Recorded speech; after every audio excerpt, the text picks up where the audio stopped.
अस्सलाम वालेकुम। ये तो आप सभी जानते हो कि इंटरनेशनल डे काफ़ी ज़्यादा सेलिब्रेट किए जाते हैं, जैसा कि लेबर डे होता है, मदर्स डे होता है, फादर डे होता है। लेकिन क्या आप जानते हो मिल्क डे भी सेलिब्रेट किया जाता है 1 जून को। पर ज़ाहिर है अक्सर लोग इसके हवाले से नहीं जानते, तो फिर कोई भी इसको सेलिब्रेट नहीं करता। अब आप जान गए हो तो नेक्स्ट टाइम आप सेलिब्रेट कर सकते हो 1 जून को। सबसे ज़्यादा मिल्क प्रोड्यूस करने वाला कंट्री है इंडिया। इसके बाद आते हैं पाकिस्तान और चाइना भी। अब जैसा कि मिल्क हैवी होता है पानी की निस्बत, तो इसलिए इसका जो बॉइलिंग पॉइंट होता है वो पानी से थोड़ा सा ज्यादा होता है और मिल्क का बॉइलिंग पॉइंट होता है 100.150 डिग्री सेल्सियस। अब जैसा कि मिल्क का टेक्सचर क्रीमी होता है, लेकिन इसके बावजूद इसमें 80 to 90% पानी पाया जाता है और बाकी का जो 10-20% है ना, इसमें न्यूट्रिएंट्स होते हैं, जैसा कि protein, carbohydrates, fats, minerals, vitamin.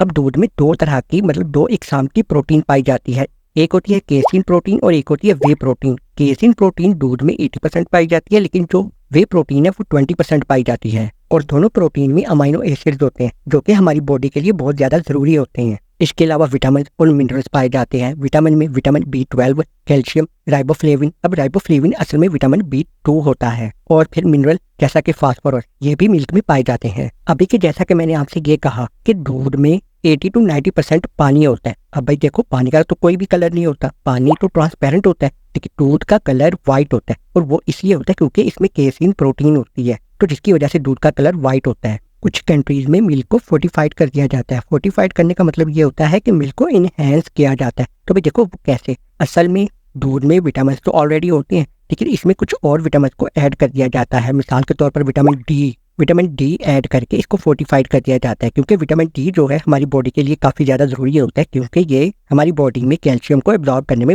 Help करता है। तो इस तरीके से कुछ कंट्रीज में मिल्क को फोर्टिफाइड किया जाता है। अगर हम मिल्क को पीते हैं तो वो हमें ज़रा स्वीट लगता है, मतलब मीठा सा लगता है। असल में वो इसलिए लगता है क्योंकि मिल्क में लैक्टोज होती है, और लैक्टोज असल में एक शुगर है, जिसकी वजह से हमें मिल्क मीठा लगता है। अब लैक्टोज शुगर को डाइजेस्ट मतलब हजम करने के लिए हमारी बॉडी में एक एंजाइम रिलीज होता है, जो कि स्मॉल इंटेस्टाइन मतलब छोटी अंतरियों में रिलीज होता है, या यूँ समझ लो कि पैदा होता है। और इस एंजाइम को हम कहते हैं लैक्टेज। ये असल में लैक्टोज को डाइजेस्ट करता है या ब्रेक डाउन करता है, मतलब हजम करता है। तो इस तरीके से हम लैक्टोज शुगर को डाइजेस्ट कर पाते हैं लैक्टेज एंजाइम की वजह से। कुछ लोगों के लैक्टोज इंटॉलरेंस होते हैं। अब लैक्टोज इंटॉलरेंस का मतलब ये होता है कि ऐसे लोगों की बॉडी में लैक्टेज एंजाइम एनफ मिकदार में प्रोड्यूस नहीं हो रहा होता, तो जिसकी वजह से जब वो मिल्क पीते हैं ना, तो लैक्टोज शुगर को हजम नहीं कर पाते, क्योंकि एंजाइम तो सही तरीके से रिलीज नहीं हो रहा होता। तो इससे क्या होता है कि उनको इंडाइजेशन हो जाती है, मतलब बदहजमी हो जाती है या पेट खराब हो जाता है। तो ऐसे लोगों को हम कहते हैं लैक्टोज इंटॉलरेंस।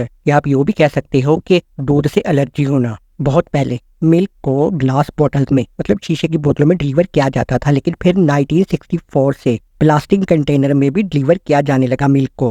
गाय और भैंस की बात की जाए तो गाय सबसे ज्यादा मिल्क प्रोड्यूस करती है। वैसे भी जितनी भी फीमेल गाय है उनको हम कॉज कहते हैं, लेकिन जो मेल गाय होती है या होता है उसको हम बुल्स कहते हैं, उसको हम कॉज नहीं कहते। रॉ मिल्क मतलब कच्चा दूध, इसमें काफी सारे बैक्टीरिया होते हैं, लेकिन इसको खास प्रोसेस से गुजारकर बैक्टीरिया को खत्म कर दिया जाता है, और इस प्रोसेस को हम कहते हैं पेस्चराइजेशन। इस प्रोसेस की खास बात ये होती है कि दूध को हाई टेम्परेचर पे गर्म किया जाता है ताकि बैक्टीरिया को किल कर दिया जाए। गोट मिल्क मतलब बकरी का दूध, इसमें कैलोरीज भी ज्यादा होती है और न्यूट्रिएंट्स भी ज्यादा होते हैं, लेकिन इसमें लैक्टोज शुगर कम होती है बाकी मिल्क की निस्बत। और अब आखिर में क्लियोपैत्रा, जो कि कदीम मिस्र की एक क्वीन थी, वो मिल्क बाथ लिया करती थी ताकि उसकी स्किन जवान और हेल्दी रहे। अगर वीडियो अच्छी लगी तो लाइक कर सकते हो, चैनल को सब्सक्राइब भी कर सकते हो। अल्लाह हाफिज।